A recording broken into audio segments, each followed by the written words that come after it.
Bismillahi Raxmaani Raxiim. Cashirkan maanta waxaan ku baranaynaa Windows Update. Windows Update muxuu yahay? Windows Update-ka waxa waaye waa in aad hesho wax cusub inaad hesho ayaa update la dhahaa. So marka Windows-ka wuxuu leeyahay information cusub ayaa lagu soo daraa maalin walbo ama isbuuc walba ama bil walbo ay Microsoft ku soo dartaa. Windows-ka waxaa iska leh Microsoft ayaa iska leh. So marka ayagaa sameeyey marka waxaa jiro cilado badan oo ku dhaco Windows-ka xagga security ka ahaato dhibaatooyin badan ayaa jiro oo ay la kulmaan ayaga maalin walba ay la kulmaan anaga ma ogin laakiin ayaga ciladahaas waa loo wacaa waa loo sheegaa ciladaas ayaan haysatay dhaha marka way xaliyaan markay xaliyaan Windows-ka ay xaliyaan xagga security ha ahaato waxay sameeyaan way ku soo daraan FTP serverhooda ayay dhigaan markay dhigaan adiga marka download waa ku xirmaysaa automatically waa kasoo dejinaysaa ama si toos ah ayaa ugu xirmaysaa adiga ayaa toos inta ugu xiranta ayaa kasoo dejisanayo marka ama waxaad dhihi kartaa computerka ayaa waxa u sheegi kartaa waxaad dhihi kartaa update ii samee maalin walba ama isbuuc walba ama bil walba ii samee ayaa dhihi kartaa marka qaabkee loo sameeyaa isla fiirino waxaan tegaynaa start settings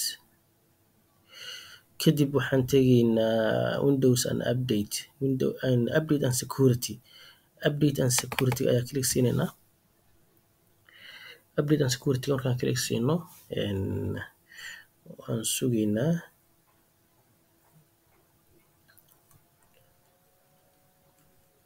programka ayuu noo furayaa waa uu wadaa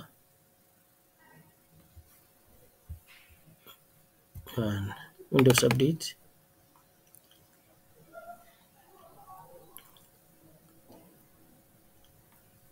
waa kana marka uu noo soo baxay ujeedaa wuxuu ku leeyahay ujeeda meesha hadda calaamadan oo gaduud ah waxaa waaye security macnaha update ayaa kaa maqan camal ayuu leeyahay this PC doesn't currently meet the minimum system requirement macnaha computerkaaga waqti xaadirkan la joogo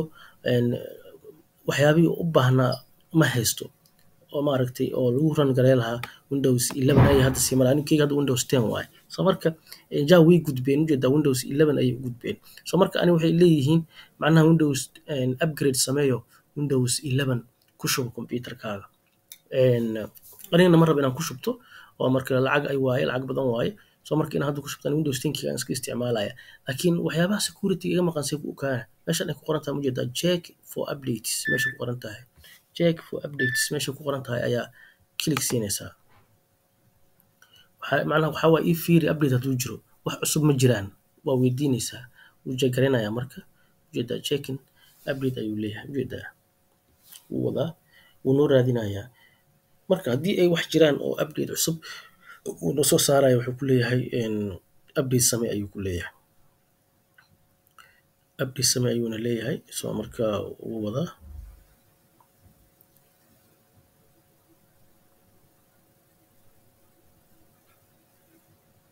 intuu wada waxaan sameynaynaa marka advanced option aan tegaynaa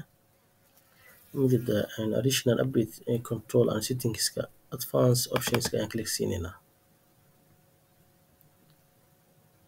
wuxuu ku leeyahay save update for Microsoft product when you update Windows download updates macnaha waxyaabaha u baahan tahay ayuu noo sheegaya marka gadana aan noqonaynaa updateska ayuu wadaa qaybtan change active hours ujeedaa automatically adjust and aside no adjust no sameysay automatically